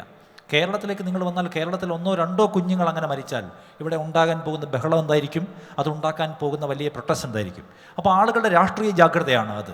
ഒരു കുട്ടിയെ കാണാതെ പോയാൽ ആ കുട്ടിയെ കണ്ടെത്തുന്നത് വരെ ഒരു സാമൂഹ്യ ജാഗ്രതയോടെ നിൽക്കുക. അതിൻ്റെ റെപ്രസെൻറ്റേഷൻ നിങ്ങൾക്ക് TV ചാനലിലും കാണാൻ പറ്റും. എന്തുകൊണ്ടാണ് TV ചാനലുകൾ ക്വാളിറ്റേറ്റീവായി ഇവിടെ ഉള്ളത്? അല്ലെങ്കിൽ ഇത്തരം നേരത്തെ പറഞ്ഞ എൻഡോസൾഫാൻ പോലെയുള്ള പ്രശ്നങ്ങൾ, അല്ലെങ്കിൽ ഈ പറയുന്ന സാമൂഹ്യ നവോത്ഥാന മൂവ്മെൻറ്റിൻ്റെ കൂടെ മാധ്യമങ്ങൾ നിൽക്കുന്നത് ജനങ്ങളത് ഡിസേർവ് ചെയ്യുന്നു, ജനങ്ങളത് ഡിമാൻഡ് ചെയ്യുന്നു എന്നതുകൊണ്ടാണ്. അതുകൊണ്ട് പൊളിറ്റിക്കലി എഡ്യൂക്കേറ്റഡായ മനുഷ്യർ, രാഷ്ട്രീയത്തിൽ നിരന്തരം ഇടപെടുന്ന ആളുകൾ, രാഷ്ട്രീയ ചർച്ചകൾക്കകത്ത് എൻഗേജ് ചെയ്യുന്ന ആളുകളെ അവർ എന്തോ വേണ്ടാത്തത് ചെയ്യുന്നവരാണ് എന്നത് നമ്മുടെ ഒരു കടന്ന ചിന്തയാണ് എന്ന് ഞാൻ വിനീതമായി പറയും. അതും നമുക്ക് വേണ്ടതാണ്. നമ്മുടെ രാഷ്ട്രത്തെ, നമ്മുടെ സംസ്ഥാനത്തെ രൂപീകരിക്കുന്നതിൽ രാഷ്ട്രീയക്കാരുടെ പങ്ക് എന്നത് ചെറുതല്ല. നമുക്ക് രാഷ്ട്രീയക്കാരെക്കുറിച്ച് പറയാൻ നമ്മൾ പെട്ടെന്ന് നോക്കുമ്പോൾ രാഷ്ട്രീയക്കാർ, അഴിമതിക്കാർ, ഭരണത്തിൻ്റെ അധികമായ സംഗതികൾ ഉപയോഗിക്കുന്ന ആളുകൾ, ഇതൊക്കെ വേണമെങ്കിൽ ആക്ഷേപമായി ഉന്നയിക്കാമെങ്കിൽ കൂടിയും രാഷ്ട്രീയം എന്ന് പറയുന്ന പണിയെടുക്കാൻ ഇറങ്ങിയ മനുഷ്യർ, അവരാണ് ഈ ലോകമുണ്ടാക്കിയത്. അവർ സമരം ചെയ്തും, അവർ തല്ലുകൊണ്ടും, അവർ രക്തസാക്ഷികളായും, അവർ ജയിലിൽ കിടന്നും, അവർ നിയമനിർമ്മാണ സഭകളിലിരുന്ന് ദീർഘവീക്ഷണത്തോടെ ഉണ്ടാക്കിയ നിയമങ്ങൾ വഴിയുമാണ് സത്യത്തിൽ നമ്മുടെ രാഷ്ട്രം നമ്മൾ ബിൽഡ് ചെയ്തിരിക്കുന്നത്. അപ്പം അതുകൊണ്ട് രാഷ്ട്രീയം നമ്മൾ ചർച്ച ചെയ്യേണ്ടതാണ്. രാഷ്ട്രീയം നമ്മുടെ ഡെയിലി ലൈഫുമായി ബന്ധപ്പെട്ട ഒന്നാണ്. അപ്പം അത് ചർച്ച ചെയ്യുമ്പോൾ അതിൻ്റെ ചർച്ചയുടെ സ്വഭാവത്തിനകത്ത് ഹിതകരമല്ലാത്ത എന്തെങ്കിലും സംഭവിക്കുന്നുണ്ടെങ്കിൽ നിശ്ചയമായും അതിനെ വിമർശിക്കുകയും തിരുത്തുകയും ചെയ്യേണ്ടത്. എനിക്ക് തോന്നുന്നു അത്തരം വിമർശനങ്ങളെ എടുക്കാൻ പോലും കേരളത്തിലെ മാധ്യമങ്ങൾ കുറച്ചുകൂടെ ഓപ്പണാണ്, നോർത്തിലെ ഒന്നും പോലെയല്ല. അതുകൊണ്ട് മാധ്യമങ്ങളാകെ തന്നെ തെറ്റായ ഒരു വഴിയിലൂടെയാണ് പോകുന്നത്. അവ മനുഷ്യർക്ക് ജീവബന്ധിയല്ലാത്ത കാര്യങ്ങളാണ് അത് ഡിസ്കസ് ചെയ്യുന്നത് എന്നത് നമ്മളൊന്നുകൂടെ മാറ്റി വായിക്കേണ്ട, കാണേണ്ട ഒരു കാര്യമാണ് എന്നെനിക്ക് തോന്നുന്നു. ഇനിയും മാധ്യമങ്ങൾ അഡ്രസ്സ് ചെയ്യാത്ത ഇഷ്യൂസ് ഉണ്ട് എന്ന് പറയുന്നത് വാലിഡായിട്ടുള്ള ഒരു വിമർശനമാണ്. അതിനെയും കൂടി എടുക്കാൻ മാധ്യമങ്ങൾക്ക് കഴിയണം. പക്ഷേ ഇപ്പോഴത്തെ കേരളത്തിലത് നിങ്ങൾക്ക് നോക്കിയാൽ തന്നെ രാജ്യത്തിന് ഏറ്റവും ഹെൽത്തി ആയിട്ടുള്ള മാധ്യമ പ്രവർത്തനം നടക്കുന്നത് കേരളത്തിലാണ്. അതിൻ്റെ മൗലികമായ ബേസിക് റീസൺ എന്താണ്? കേരളത്തിലെ മനുഷ്യർ ക്വാളിറ്റി ഡിമാൻഡ് ചെയ്യുന്നു. കാരണം അവിടെ അവർക്ക് വേണ്ട വെറുപ്പ്, അവർക്ക് വേണ്ട ഈ പറയുന്ന പൊളിറ്റിക്കൽ കക്ഷി രാഷ്ട്രീയ പാർട്ടികളുടെ പൊളിറ്റിക്കൽ പ്രോജക്റ്റുകൾക്ക് ഒപ്പിച്ച് താളം തുള്ളുന്ന മാധ്യമങ്ങളെ അല്ല ജനങ്ങൾ ഡിമാൻഡ് ചെയ്യുന്നത്. ജനങ്ങൾക്ക് അറിയാം. അപ്പം അതുകൊണ്ട് നമ്മൾ കുറച്ചുകൂടെ ഒരു ടേൺ ആ കാഴ്ചപ്പാടിൽ എടുക്കണമെന്നാണ് എൻ്റെ ഒരു request. Thank you. Thank you so much. Thank you for your question as well. We have someone from there. സുഹൃത്തുക്കളെ, എന്താണ് മാധ്യമ ധർമ്മം? സാറിൻ്റെ പേരെന്താണ്? CP രാധാകൃഷ്ണൻ, ബാംഗ്ലൂർ. ഓക്കെ. അതായത് എൻ്റെ ഒരു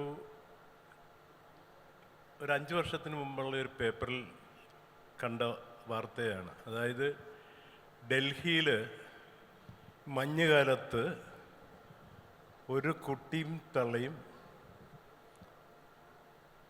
പുതപ്പില്ലാതെ അവിടെ കിടന്ന് മരിച്ചുപോയി. അപ്പോൾ ഒരു മാധ്യമം ആ ഫോട്ടോ എടുത്തിട്ട് ഇട്ടിരിക്കുന്നത് കാര്യമായിട്ട് അവരുടെ വിവരങ്ങളുണ്ട്. പക്ഷെ വേറൊരു മാധ്യമം ഇട്ടത് അവരുടെ തുണിയില്ലാത്ത ഭാഗങ്ങൾ ആണ് പ്രസിദ്ധീകരിച്ചത്. കാതയുടെ കാര്യം എന്ന് പറയുന്നത് ആ പാവപ്പെട്ട കുടുംബത്തിന് ഒരു പുതപ്പ്, ഒരു കമ്പിളി ഇല്ലാതെ ഒരു കമ്പിളി പുതപ്പ് വിൽക്കുന്ന കടയുടെ മുമ്പിലാണ് ഈ മരണം നടക്കുന്നത്.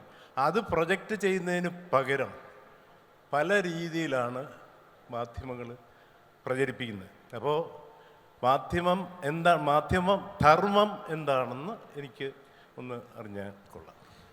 മാധ്യമധർമ്മം എന്താണെന്ന് ചോദ്യത്തിന് പീപ്പിൾസ് വോയിസ്, ആളുകളുടെ ശബ്ദമാവുക. എന്താണോ സമൂഹം ഇപ്പോൾ അവരുടെ നീഡ് എന്താണ്, അതിനുവേണ്ടി സംസാരിക്കുക, ഗവൺമെൻറ്റുകളെ ഓഡിറ്റ് ചെയ്യുക, എസ്റ്റാബ്ലിഷ്മെൻറ്റുകളോട് ചോദ്യങ്ങൾ ചോദിക്കുക. അങ്ങനെ മാധ്യമധർമ്മത്തെക്കുറിച്ച് പറഞ്ഞാൽ നമുക്ക് ഡീറ്റെയിൽ ആയി സംസാരിക്കാൻ ഒരുപാട് കാര്യങ്ങൾ കാണും. ഈ കാണുന്നത് മാധ്യമ പ്രവർത്തനവുമായി ബന്ധപ്പെട്ട് വിമർശിക്കാൻ കഴിയുന്ന ഒറ്റപ്പെട്ട ഉദാഹരണങ്ങളിലൊന്നാണ്. അത് ഇപ്പം എനിക്കറിയില്ല, ഈ താങ്കൾ പറഞ്ഞ എക്സാമ്പിളിൻ്റെ ഡീറ്റെയിൽസ് എനിക്കറിയില്ല. പക്ഷേ അത്തരം സംഭവങ്ങളുണ്ടെങ്കിൽ അത് മാധ്യമ പ്രവർത്തനമേ അല്ല. മാധ്യമ പ്രവർത്തനം എന്ന പേരിൽ ഭയങ്കര മോശം സംഗതികൾ രാജ്യത്ത് വേറെയും നടക്കുന്നുണ്ട്, കേരളത്തിൽ പോലും നടക്കുന്നുണ്ട്. നമ്മൾ നേരത്തെ സംസാരിച്ചു. അപ്പോൾ യഥാർത്ഥത്തിൽ എന്താണ് ഒരു രാജ്യ തലസ്ഥാനത്ത് ഒരു അമ്മയും കുഞ്ഞും തണുപ്പ് കാലത്ത് തണുപ്പകറ്റാൻ ഒരു കഷ്ണം തുണി കിട്ടാതെ മരിച്ചു പോകുക എന്ന് പറഞ്ഞാൽ അതിൻ്റെ ആദ്യത്തെ ചോദ്യം ഭരണകൂടത്തോട് ചോദിക്കേണ്ടതാണ്. ഇവിടുത്തെ മനുഷ്യർക്ക് എന്തുകൊണ്ട് ഇങ്ങനെ മരിക്കേണ്ടി വരുന്നു എന്ന ചോദ്യം സ്റ്റേറ്റിനോട്, സർക്കാരിനോട് ചോദിക്കുക എന്നുള്ളതാണ് മാധ്യമങ്ങളുടെ ഉത്തരവാദിത്തം. ഈ ആളുകൾ മരിച്ചു പോകുന്നതിൻ്റെ ദൈന്യത, അതിൻ്റെ വൈകാരികത, അതിലെ സങ്കടം, അതുപോലും മാധ്യമങ്ങളുടെ ഉത്തരവാദിത്തമല്ല. മാധ്യമങ്ങൾ അതിനെ കുറച്ചുകൂടി കരുതലോടെ കൈകാര്യം ചെയ്യുക. ആളുകളുടെ ഒരു ഇമോഷണൽ ഇഷ്യൂവിനെ ഒരു ഇത്തരം സിറ്റുവേഷൻസിൽ ഇമോഷൻ കാണിക്കുക എന്നുള്ളത് പോലും മാധ്യമങ്ങളുടെ ഉത്തരവാദിത്തമല്ല. മറിച്ച് ഇത് ഗുരുതരമായ ഒരു പ്രശ്നം നിലയ്ക്ക് സ്റ്റേറ്റിനോട് ചോദിക്കുക എന്നുള്ളതാണ് മാധ്യമങ്ങളുടെ പരമപ്രധാനമായ ഉത്തരവാദിത്തം. അത് നിർവഹിക്കുന്നില്ല എങ്കിൽ അത് മാധ്യമധർമ്മമല്ല. അത് നിർവഹിക്കാത്തവർ ചെയ്യുന്നത് മാധ്യമ പ്രവർത്തനമല്ല എന്ന കാര്യത്തിൽ തർക്കമില്ല. അപ്പോൾ മാധ്യമധർമ്മം എന്ന് വെച്ചാൽ ചെറിയ ശബ്ദമുള്ള മനുഷ്യരുടെ ശബ്ദത്തെ ഉറക്ക കേൾപ്പിക്കുക എന്നുള്ളതാണ് മുഖ്യധാരയിൽ. ശബ്ദം ഇല്ലാത്തവരായിട്ട് ആരുമില്ല. പക്ഷേ ശബ്ദം കുറഞ്ഞു പോയ മനുഷ്യർ, ഫ്രണ്ട് ലൈൻ മുഖ്യധാരയിലേക്ക് അവരുടെ ശബ്ദം കേൾപ്പിക്കപ്പെടുന്നില്ലെങ്കിൽ ആ ശബ്ദത്തെ കൂടി കൊണ്ടുവരിക, ഏറ്റവും ദുർബലരായ മനുഷ്യരുടെ ശബ്ദത്തെ കൈപിടിച്ചുയർത്തുക എന്ന് പറയുന്നതാണ് മാധ്യമങ്ങളുടെ ഉത്തരവാദിത്വം. സ്റ്റേറ്റിനോട് നിരന്തരമായി ചോദിച്ചുകൊണ്ടേയിരിക്കുക. സ്റ്റേറ്റിനെ കുറിച്ച് നല്ലത് പറയൽ പോലും അല്ല, സ്റ്റേറ്റ് അവർക്ക് ഏൽപ്പിക്കപ്പെട്ടിരിക്കുന്ന ഉത്തരവാദിത്തങ്ങൾ, ഭരണഘടനയെ മുൻനിർത്തിക്കൊണ്ട് ഓരോ മന്ത്രിയും ചെയ്യുന്ന സത്യവാചകം അവർ കീപ്പ് ചെയ്യുന്നുണ്ടോ എന്ന് ഉറപ്പാക്കൽ. ഈ ഓഡിറ്റിംഗ് ആണ് പ്രധാനമായും ഉത്തരവാദിത്തം. ഒപ്പം ഈ എന്താണ് നമ്മുടെ സമൂഹത്തിൽ നടക്കുന്നതിനെക്കുറിച്ചുള്ള ഡീപ്പായിട്ട് ഇൻവെസ്റ്റിഗേറ്റ് ചെയ്യുക, വസ്തുതകൾ കണ്ടെത്താനുള്ള പരിശ്രമം നടത്തുക. അങ്ങനെ മാധ്യമങ്ങളുടെ ഉത്തരവാദിത്വം എന്ന് വെച്ചാൽ നിശ്ചയമായും അത് വലിയ ഉത്തരവാദിത്വമാണ്. ഈ പറഞ്ഞ ഉദാഹരണം എന്ന് പറയുന്നത് അങ്ങനെ സംഭവിച്ചിട്ടുണ്ടെങ്കിൽ അത് ഒരിക്കലും മാധ്യമ പ്രവർത്തനമേ അല്ല. ഈ മാധ്യമധർമ്മം എന്നുള്ള കാര്യത്തിൽ നമ്മൾ കോണ്ടെക്സ്റ്റുവലായിട്ട് കാണണം. ഇപ്പം നമ്മൾ ഈ സംസാരിക്കുന്നത് യുണൈറ്റഡ് അറബ് എമിറേറ്റ്സിലാണ്. ഇതൊരു രാജഭരണമുള്ള രാജ്യമാണ്. ഇവിടുത്തെ ഗവൺമെൻറ്റിനെ ക്വസ്റ്റ്യൻ ചെയ്യാൻ മാധ്യമങ്ങൾക്ക് പറ്റില്ല. ഡെമോക്രസി ഇല്ല. ഇന്ത്യ അതേസമയം ഒരു ജനാധിപത്യ രാജ്യമാണ്. ഓരോ 5 കൊല്ലവും ജനങ്ങൾ സർക്കാരിനെ തിരഞ്ഞെടുക്കുന്ന ഒരു രാജ്യമാണ്. ഇപ്പോൾ UAE-യിൽ പത്രങ്ങളും മാധ്യമങ്ങളും ഉണ്ട്. അത് അറിയിപ്പുകൾ കൊടുക്കുക, ഇൻഫോർടൈൻമെൻറ്റ്, ജനങ്ങൾക്ക് ഇൻഫർമേഷൻ, അതുപോലെ തന്നെ ഏതെങ്കിലും തരത്തിലൊക്കെയുള്ള കുറച്ച് എൻ്റർടൈൻമെൻറ്റ് കണ്ടൻറ്റ് കൊടുക്കുക എന്നുള്ളതിൽ പരിമിതപ്പെട്ട് നിൽക്കുന്ന ഒന്നാണ്. അതേസമയം ഒരു ജനാധിപത്യ രാജ്യത്ത് മാധ്യമങ്ങളുടെ ധർമ്മം എന്ന് പറയുന്നത്, ജനാധിപത്യ രാജ്യത്തെ മാധ്യമങ്ങൾ 4th എസ്റ്റേറ്റ് ആണ്, 4th പില്ലർ ഓഫ് ഡെമോക്രസിയാണ്. ജുഡീഷ്യറിയും എക്സിക്യൂട്ടീവും ലെജിസ്ലേച്ചറും ഉള്ളതുപോലെ തന്നെ സുപ്രധാനമായ പങ്ക് വഹിക്കുന്ന 4ാമത്തെ ജനാധിപത്യത്തിൻ്റെ തൂണാണ്. ഒരു ഡെമോക്രസിയിൽ മാധ്യമങ്ങളുടെ ധർമ്മം എന്ന് പറയുന്നത് വിപുലവും വിശാലവുമാണ്. ഇപ്പോൾ നമുക്കൊരു ഭരണഘടനയുണ്ട്. ആ ഭരണഘടനയുടെ 19ാം അനുച്ഛേദം അനുസരിച്ച് പൗരന്മാരുടെ മൗലിക അവകാശമാണ് അഭിപ്രായ സ്വാതന്ത്ര്യം എന്നുള്ളത്. അപ്പോൾ ആ ഭരണഘടനാ സങ്കല്പനത്തിൻ്റെ അടിസ്ഥാനത്തിലാണ് മാധ്യമങ്ങൾ പ്രവർത്തിക്കുന്നത്. അപ്പോൾ ഇന്ത്യയിൽ അല്ലെങ്കിൽ ഏതൊരു ജനാധിപത്യ രാഷ്ട്രത്തിലും media function as a watchdog of democracy. ആ ഘട്ടത്തിൽ മാധ്യമങ്ങൾ ചെയ്യുന്ന പ്രാഥമികമായ ചോദ്യങ്ങൾ ചോദിക്കുക എന്നുള്ളതാണ്. To question the powerful. അത് മാധ്യമങ്ങളുടെ ഏറ്റവും സുപ്രധാനമായ റോളാണ്. അധികാരത്തോട് ചോദ്യങ്ങൾ ചോദിക്കുക ആൻഡ് മേക്ക് ദം അക്കൗണ്ടബിൾ, അവരെ അക്കൗണ്ടബിൾ ആക്കുക. ഇത് ഏറ്റവും പ്രധാനപ്പെട്ട ഒരു കാര്യമാണ്. ഒരു ജനാധിപത്യ രാജ്യത്തിൽ 4ാമത്തെ എസ്റ്റേറ്റ് എന്നുള്ള നിലയിൽ മാധ്യമങ്ങൾ പവർഫുള്ളാണ്. അവരുടെ ഉത്തരവാദിത്തം, അവരുടെ ധർമ്മം എന്ന് പറയുന്നത് അടിസ്ഥാനപരമായി അധികാരത്തെ ചോദ്യം ചെയ്യുക, അധികാരത്തെ അക്കൗണ്ടബിൾ ആക്കുക എന്നുള്ളതാണ്. അതിന് കഴിയാത്ത മാധ്യമങ്ങൾ എപ്പോഴും ഭരണകൂടത്തിൻ്റെ പാദസേവകരായി മാറും. ആ ദൗത്യം അവർ മറക്കും. അപ്പോൾ വാച്ച് ഡോഗ് ചിലപ്പോൾ ലാപ്പ് ഡോഗ് ആവും. അതുകൊണ്ടാണ് ലാപ്പ് ഡോഗ് എന്ന അർത്ഥത്തിലാണ് ഗോദി മീഡിയ എന്ന ചില മാധ്യമങ്ങളെ വിശേഷിപ്പിക്കുന്നത്. അപ്പോൾ എന്താണ് മാധ്യമധർമ്മം ഇൻ ഡെമോക്രസി എന്ന് ചോദിച്ചാൽ അത് അധികാരത്തെ ചോദ്യം ചെയ്യുക എന്നുള്ളത് തന്നെയാണ്.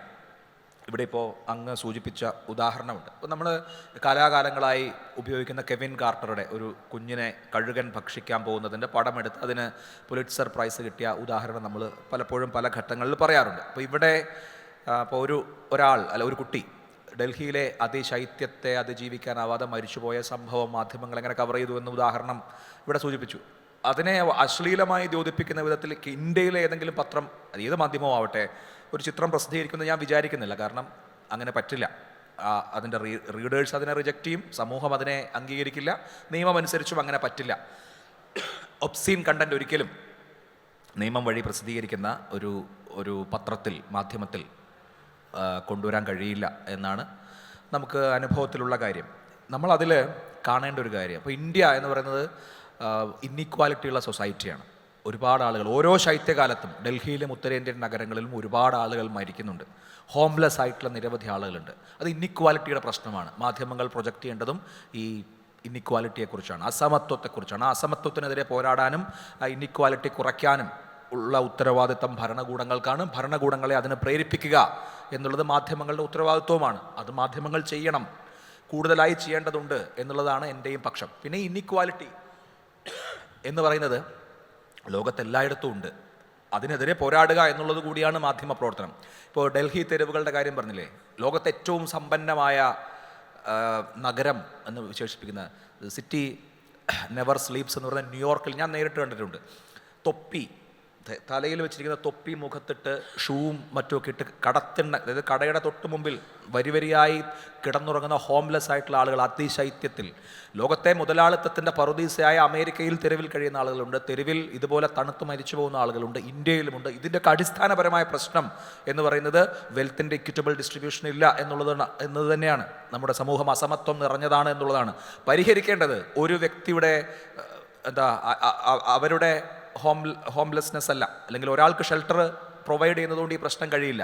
ഇനിക്വാലിറ്റി എന്ന പ്രശ്നത്തെയാണ് അഭിസംബോധന ചെയ്യേണ്ടത്. അതിന് ഭരണകൂടങ്ങൾക്ക്, ലോകത്തെല്ലായിടത്തുമുള്ള ഭരണകൂടങ്ങൾക്ക് വലിയ ഉത്തരവാദിത്വമുണ്ട്. അവരെ അതിനെ പ്രേരിപ്പിക്കൽ, അതിനെ നിരന്തരമായി നിർബന്ധിക്കലും മാധ്യമ പ്രവർത്തനമാണ്. Thank you so much. Thank for your question. നമുക്ക് ഒരു ചോദ്യം അവിടെയുണ്ട്, നമുക്കതിലേക്ക് പോവാം. എൻ്റെ പേര് ശരത് എന്നാണ്. ഞാൻ കുഡോസ് PRS ചാർട്ടേഡ് അക്കൗണ്ട്സിലാണ് വർക്ക് ചെയ്യുന്നത്. അപ്പോൾ ചോദിക്കാനുള്ള ചോദ്യം എന്ന് പറഞ്ഞാൽ, ഈ മാധ്യമങ്ങൾ ഒരാളുടെ സ്വകാര്യ ജീവിതത്തിലേക്കുള്ള കടന്നുകയറ്റം. ഇപ്പം ഈ റീസെൻ്റ്ലി ഇപ്പം നടന്ന ഇപ്പോൾ ഒരു വണ്ടാനം മെഡിക്കൽ കോളേജിൽ ഒരു ആക്സിഡൻ്റ് ഉണ്ടായി, കുറേ കുട്ടികൾ മരിച്ചു. അപ്പോൾ അത് മരിച്ചത് ചിലപ്പോൾ അവർ മക്കളാണോ അല്ലെ സഹോദരങ്ങളാവും. ഈ വീട്ടുകാർ വരുമ്പോഴത്തേന് എത്രത്തോളം സൂം ചെയ്ത് അവർക്ക് ആ ഒരു നിമിഷം അവരുടെ ഒരു ഇമോഷനുണ്ട്. ഒരു മകൻ മരിച്ച് അവർക്കാണെങ്കിൽ ചിലപ്പം ഒരു ഇമോഷൻ എന്ന് പറയുമ്പോൾ ചിലപ്പം അത്രയ്ക്കും ഫീലിംഗ് ആയിട്ട് നിൽക്കുന്ന ഒരു ആൾക്കാരുടെ അടുത്തോട്ട് ഒരു സൂം ചെയ്ത് എത്രത്തോളം റീച്ച് കൂട്ടാനാണ് മാധ്യമങ്ങൾ ശ്രമിക്കുന്നത്. ഒന്ന്. രണ്ടാണെങ്കിൽ എന്തെങ്കിലും ഒരു സീസണൽ, ലൈക്ക് ഒരു റോഡ് ആക്സിഡൻറ്റ് ഉണ്ടാകുമ്പോൾ അതിനെ ചുറ്റിപ്പറ്റി പോകുന്നു. കുറച്ചാൾ കഴിയുമ്പോഴത്തേന് ആ ഫോളോ അപ്പ് ഇല്ല, അത് കഴിഞ്ഞങ്ങ് പോകുന്നു. ഇന്നലെ ഞാനിപ്പം ഒരു വാർത്ത കേട്ടെന്ന് വെച്ചാൽ ഒരു അംഗനവാടി, ആ കുട്ടികൾ എത്തുന്നതിന് മുമ്പ് ആ അംഗനവാടി തകർന്നു വീണു. കേരളത്തിലാണ് സംഭവം. അപ്പം അത് ആ അംഗനവാടി പ്രവർത്തിച്ചുകൊണ്ടിരുന്നത് ഇപ്പോൾ അവിടെ ഇരുന്ന കുട്ടികളെല്ലാവരും നേരത്തെ മാറ്റി. ഇപ്പോൾ ആണെങ്കിൽ അംഗനവാടി കുട്ടികൾ വരുന്നതിന് മുമ്പ് അവിടെ ആയെന്ന് പറയുന്നത്, അതായത് സർവൻറ്റ് മാത്രമുള്ള ടൈമിലാണ് ഈ സ്കൂൾ കെട്ടിടം തകർന്നു വീണത്.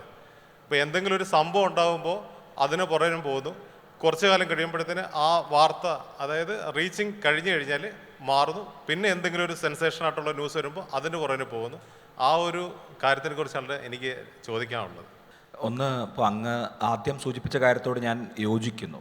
ആളുകളുടെ ഇമോഷൻ, ആളുകളുടെ സ്വകാര്യത, അത് ചില സന്ദർഭങ്ങളിൽ, പ്രത്യേകിച്ച് വൈകാരിക സന്ദർഭങ്ങളിൽ മാധ്യമങ്ങൾ മത്സരിച്ച് തത്സമയം കൊടുക്കാറുണ്ട്. അത് അവരുടെ അനുവാദം വാങ്ങിച്ചിട്ടല്ല. അത് എത്രമാത്രം അവരുടെ സ്വകാര്യതയെ ബാധിക്കുന്നുണ്ട്, അവരുടെ സ്വകാര്യ നിമിഷങ്ങളെ, അവരുടെ ഏറ്റവും ദുഃഖം നിറഞ്ഞ നിമിഷങ്ങളാണ് അത് ലോകം മുഴുവൻ കാണിക്കുന്ന വിധത്തിൽ മാധ്യമങ്ങൾ സംപ്രേഷണം ചെയ്യും. അതിലൊരു മത്സരത്തിൻ്റെ കൂടി എലമെൻ്റ് ഉണ്ട്. ഒന്ന്, വളരെ ഇമോഷണലായിട്ടുള്ള കണ്ടൻറ്റിനോടുള്ള ആളുകളുടെ ഒരു താതാത്മ്യപ്പെടലുണ്ടല്ലോ. ഇപ്പോൾ ഏറ്റവും അടുത്ത് കേരളത്തിൽ 2-3 ആക്സിഡൻറ്റുകൾ ഉണ്ടായി, വളരെ ദാരുണമായ വിധത്തിൽ. പാലക്കാട് ആക്സിഡൻ്റ് ഉണ്ടായി, ആലപ്പുഴയിൽ കളർക്കോട് ആക്സിഡൻ്റ് ഉണ്ടായി, പത്തനംതിട്ടയിലെ ആക്സിഡൻ്റ് ഉണ്ടായി. വൈകാരികമായ ചില കാര്യങ്ങൾ അതിനകത്തുണ്ടായി. ഒന്ന്, 5 മെഡിക്കൽ സ്റ്റുഡൻസാണ് ആദ്യം മരിച്ചത്, 4 സ്കൂൾ കുട്ടികളാണ് രണ്ടാമത് മരിച്ചത്. ഈ റീസെൻ്റ്ലി മാരീഡായ കപ്പിൾ അവരുടെ ഹണിമൂൺ കഴിഞ്ഞ് വരുന്ന വേളയിൽ അവരും അവരുടെ മാതാപിതാക്കളുമാണ് മൂന്നാമത്തെ ആക്സിഡൻറ്റിൽ മരിച്ചത്. അപ്പോൾ ഈ 3 ഘട്ടങ്ങളിലും അതിൽ അതിവൈകാരികമായ, നമുക്ക് കാണുമ്പോൾ താതാത്മ്യപ്പെടാൻ തോന്നുന്ന വിധത്തിലുള്ള കണ്ടൻറ്റ് അതിലുണ്ട്. മാധ്യമങ്ങൾ അത് പരമാവധി കൊടുത്തിട്ടുണ്ട്. അങ്ങനെ പരമാവധി അത് കൊടുക്കുമ്പോൾ പല ആളുകൾ അത് കാണുന്നുണ്ട്. നമുക്ക് അതിനോട് ഒരു കണക്ഷൻ വരുമ്പോഴാണല്ലോ അത് കാണുകയും കൂടി ചെയ്യുന്നത്. അപ്പോൾ അതിനകത്ത് നമ്മൾ ഒരാളുടെ ദുഃഖത്തെ ഇങ്ങനെ ലോകത്തിന് മുമ്പിൽ തുറന്നു വെക്കണോ, അവർക്ക് അവരുടെ സ്വകാര്യത എന്നുള്ള ഒരു ഘടകമില്ലേ എന്ന ചോദ്യം വാലിഡാണ് എന്നുള്ളതാണ് ഞാൻ വിശ്വസിക്കുന്നത്. അക്കാര്യത്തിൽ എല്ലാ മാധ്യമങ്ങളും കൂടി ഒരു തീരുമാനമെടുക്കുക എന്നുള്ളതാണ് അതിനകത്ത് ചെയ്യാൻ കഴിയുക. അപ്പോഴും മാധ്യമങ്ങൾ ഇപ്പോൾ വളരെ കോൺഷ്യസ് ആയിട്ട് ചെയ്യാതിരിക്കുന്ന ചില കാര്യങ്ങളുണ്ട്. ഞാൻ അതുകൂടി പറയാം. ഇപ്പോൾ പാലക്കാട് കരിമ്പയിൽ ആക്സിഡൻ്റ് ഉണ്ടാകുന്നു. ഇപ്പോൾ ഈ ആക്സിഡൻ്റ് ഉണ്ടായി ആദ്യത്തെ മണിക്കൂറിൽ തന്നെ ആശുപത്രിയിൽ നിന്ന് മരിച്ച കുട്ടികളുടെ പേര്, വിവരങ്ങൾ മാധ്യമങ്ങൾക്ക് ലഭിച്ചിട്ടുണ്ട്. പക്ഷെ മാധ്യമങ്ങൾ പിന്നെയും കുറച്ചു നേരം കൂടി കഴിഞ്ഞ് 1/4 മണിക്കൂർ കഴിഞ്ഞിട്ടാണ് ആ പേരുകൾ പ്രസിദ്ധീകരിച്ചത്. അതെന്തുകൊണ്ടാണെന്ന് ചോദിച്ചാൽ, വീട്ടിലിരിക്കുന്ന ഒരാൾ ടെലിവിഷൻ വെക്കുമ്പോൾ അയാളുടെ കുട്ടി വാഹനാപകടത്തിൽ മരിച്ചു എന്ന് ബ്രേക്കിംഗ് ന്യൂസ് കണ്ടാൽ ഉണ്ടാവുന്ന ആഘാതം വളരെ വലുതായിരിക്കും. അതുകൊണ്ട് ചിലപ്പോൾ ഇൻഫർമേഷൻ കിട്ടിയാലും അത് കൊടുക്കാതിരിക്കും. അതിപ്പോൾ സ്വീകരിക്കുന്ന ഒരു മാർഗമാണ്. പിന്നീട് എല്ലാവരെയും വിവരം അറിയിച്ചതിന് ശേഷമാണ് ഈ പേര് വിവരങ്ങൾ മാധ്യമങ്ങൾ പ്രസിദ്ധീകരിച്ചിട്ടുള്ളത്. അതുപോലെ എല്ലാ കാര്യത്തിലും നമ്മളൊരു ക്രിമേഷൻ കവർ ചെയ്യുമ്പോൾ, അല്ലെങ്കിൽ അതിവൈകാരികമായ ഒരു രംഗം നമുക്ക് പകർത്തേണ്ടി വരുമ്പോൾ എന്തൊക്കെ ചെയ്യാൻ കഴിയും എന്നുള്ളത് എല്ലാ മാധ്യമങ്ങളും കൂടി ആലോചിച്ച് അക്കാര്യത്തിലൊരു കോമൺ സ്റ്റാൻഡേർഡ്സ് ഉണ്ടാക്കുന്നത് നല്ലതായിരിക്കുമെന്നാണ് എനിക്ക് തോന്നുന്നത്. ഞാൻ ആ വിമർശനത്തെ ഒരു പരിധിവരെ അംഗീകരിക്കുകയാണ്. രണ്ടാമത്തേത്, നിങ്ങൾ ഒരു കാര്യം വളരെ വളരെ വളരെ എക്സ്റ്റെൻസീവായി കവർ ചെയ്തു, പുതിയൊരു വിഷയം വന്നപ്പോൾ അതിലേക്ക് പോയി എന്ന് പറയുന്നത് അങ്ങനെയാണല്ലോ ലോകത്ത് മാധ്യമങ്ങൾ പ്രവർത്തിക്കുന്നത്. News is something new. ഇപ്പോൾ ഞാൻ വാർത്ത ഒരാഴ്ചയും 2 ആഴ്ചയും മുമ്പ് നടന്ന കാര്യങ്ങൾ പിന്നെയും നിങ്ങളോട് പറഞ്ഞുകൊണ്ടിരിക്കുകയാണെങ്കിൽ നിങ്ങളത് കേൾക്കില്ലല്ലോ. ഇപ്പോൾ നടക്കുന്നത് അറിയാനല്ലേ ആളുകൾ ടെലിവിഷൻ വയ്ക്കുക അല്ലെങ്കിൽ പത്രം വായിക്കുക. ടെലിവിഷൻ ന്യൂസ് എന്ന് പറയുന്നത് വാട്ട് ഈസ് ഹാപ്പനിങ് നൗ, ഇപ്പോൾ എന്ത് സംഭവിക്കുന്നു എന്നറിയാനാണ് ആളുകൾ ടി വി കാണുന്നത്. അപ്പോൾ കഴിഞ്ഞ ആഴ്ച നടന്ന ആക്സിഡൻറ്റിനെ പറ്റി എനിക്ക് ഇന്ന് വീണ്ടും പറഞ്ഞുകൊണ്ടിരിക്കാൻ പറ്റില്ല. ഇന്ന് എന്ത് നടക്കുന്നു എന്നുള്ളതേ പറയാൻ പറ്റും. അതാണ് അതിൻ്റെ ഒരു ഓപ്പറേഷൻ മോഡൽ എന്ന് പറയുന്നത്. അങ്ങനെയാണ്, അങ്ങനെ മാധ്യമങ്ങൾക്ക് പ്രവർത്തിക്കാൻ കഴിയും. News is something new. അതുകൊണ്ട് പഴയ കാര്യങ്ങൾ ഇപ്പോഴും മാധ്യമങ്ങൾ പറയുന്നില്ല എന്ന് പറയുന്നതിൽ കാര്യമില്ല. പഴയ കാര്യങ്ങൾ വീണ്ടും പറഞ്ഞുകൊണ്ടിരിക്കാനല്ല മാധ്യമങ്ങൾ. Thank you. നമുക്കൊരു ക്വസ്റ്റ്യനും കൂടെ ഉണ്ട്, നമുക്കതിലേക്ക് പോവാം. എല്ലാവർക്കും നമസ്കാരം. എനിക്ക് ചോദിക്കാനുള്ളത്, ഈ മീഡിയക്കാരൊക്കെ എഴുതുന്നവരൊക്കെ സർഗാത്മക പ്രതിഭകൾ തന്നെയാണ്. സർഗം എന്ന വാക്കിൻ്റെ അർത്ഥം റിഡംഷൻ എന്നാണ്, അതായത് വിടുവിക്കുന്നവൻ. ഈ മീഡിയക്കാരെ സംബന്ധിച്ചിടത്തോളം നമ്മൾ റിഡീമേഴ്സ് ആകണം എന്നുള്ളതാണ്, അത് നമുക്കറിയാവുന്ന കാര്യമാണ്. പക്ഷേ ചില സാഹചര്യങ്ങളിൽ ചില കേസുകൾ, വലിയ കേസുകൾ തന്നെ മീഡിയക്കാർ തെളിയിച്ചിട്ടുമുണ്ട്. പോലീസിനും അല്ലാത്തവർക്കും തെളിയിക്കാൻ പറ്റാത്ത പല കേസുകളും അവർ തെളിയിച്ചിട്ടുണ്ട്. പക്ഷേ ഇന്നത്തെ സാഹചര്യങ്ങളിൽ മുകളിൽ നിന്നുള്ള സമ്മർദ്ദം മൂലവും അല്ലാതെയുള്ള സമ്മർദ്ദങ്ങളും കൊണ്ട് റേറ്റിംഗ് കൂട്ടാനും അത് ഉപകരിക്കുന്നുണ്ട്. കോമ്പറ്റീഷൻ കൂടിക്കൊണ്ടേയിരിക്കുന്നു. അതിനു വേണ്ടിയാണോ, സമ്മർദ്ദങ്ങൾ കൊണ്ടാണോ പട്ടിയെ പൂച്ചയാക്കുന്നുണ്ട്, പൂച്ചയെ മുയലാക്കുന്നുണ്ട്? അതില്ലെന്ന് പറയാൻ പറ്റത്തില്ല. അതേസമയം ഈ നാട്ടിൽ അവർ കൺട്രോൾ ചെയ്യുന്നുണ്ട്. അങ്ങനെ ഒരു ഗവൺമെൻറ് നമുക്കുണ്ടായിരുന്നെങ്കിൽ. പിന്നെ എനിക്ക് പരാതിയുള്ള ഒരു കാര്യമുണ്ട്. ഞങ്ങളൊക്കെ ഇവിടെ വന്ന് 10-40 വർഷമായി നമ്മൾ കേരളത്തിൽ നിന്ന് ഇവിടെ വന്നു. ഞാൻ ഈയിടെ അബ്ബാസിനോട് ചോദിക്കുകയും ചെയ്തു, അബ്ബാസെ കഷ്ടമുണ്ട്, ഇന്ത്യക്കാർ പൂർ കൺട്രി, പാകിസ്ഥാൻ പൂർ കൺട്രി, ബംഗ്ലാദേശ് പൂർ കൺട്രി. എന്തുകൊണ്ടാണെന്നറിയാമോ? ഏറ്റവും ചേരികൾ, അല്ലാത്ത കഷ്ടങ്ങൾ, ദുരന്തങ്ങൾ ഇതുപോലുള്ളതാണ്. ബ്യൂട്ടിഫുൾ പ്ലേസസ് ഉണ്ട്, വലിയ ബിഗ് ഷോട്ട്സിൻ്റെ വീടുകളുണ്ട്, നല്ല കാശുണ്ടാക്കിയവരവിടെ സമൃദ്ധമായിട്ട് ജീവിക്കുന്നുണ്ട്. ഇതൊന്നും കാണിക്കാതെ ഈ കഷ്ടങ്ങൾ മാത്രമാണ് അവിടുന്ന് മീഡിയ വിളമ്പുന്നത്. അതുകൊണ്ട് പുവർ കൺട്രി, ഇന്ത്യ പുവർ കൺട്രിയാണ്. നമുക്ക് പ്രൗഢഗംഭീരമായ ഒരു സംസ്കാരമുണ്ട്, ഒരു പൈതൃകമുണ്ട്. സത്യം, നീതി, ധർമ്മം, അഹിംസ, ഇതിൽ അരക്കിട്ടുറപ്പിച്ചതായിരുന്നു നമ്മുടെ അടിസ്ഥാനം. അവിടെ നിന്നൊക്കെ നമ്മൾ മാറിപ്പോയി. മീഡിയക്കാർ വളരെ റെഡിമേഴ്സ് ആകുക, ഇന്ത്യയെ തന്നെ, നമ്മുടെ ആളുകളെ തന്നെ വിടുവിക്കാൻ നമുക്ക് കഴിയണം. എനിക്കും ഉണ്ടായിരുന്നൊരു പത്രം, സാമ്പത്തിക നഷ്ടം കൊണ്ട് ഞാൻ അത് നിർത്തിയതാണ്. മലയാള നാട് എൻ്റെ പത്രമായിരുന്നു. അതാണ് എനിക്ക് പറയാനുള്ളത്. അതേക്കുറിച്ച് നിങ്ങൾക്ക് എന്ത് പറയാനുണ്ട്? മാം, ഒന്നാമത്തെ കാര്യം, കേരളത്തിലെ മാധ്യമങ്ങൾ ഏതെങ്കിലും നിലയ്ക്ക് ഭരണകൂടത്തിൻ്റെ സമ്മർദ്ദത്തിന് വിധേയപ്പെടുന്നുണ്ടോ, അല്ലെങ്കിൽ ഏതെങ്കിലും ഇൻവിസിബിളായിട്ടുള്ള ബോസിൻ്റെ ആജ്ഞയ്ക്ക് കീഴടങ്ങിക്കൊണ്ട് പല വാർത്തകളെയും ഡൗൺ പ്ലേ ചെയ്യുന്നുണ്ടോ എന്ന ആരോപണം വസ്തുതാപരമല്ല.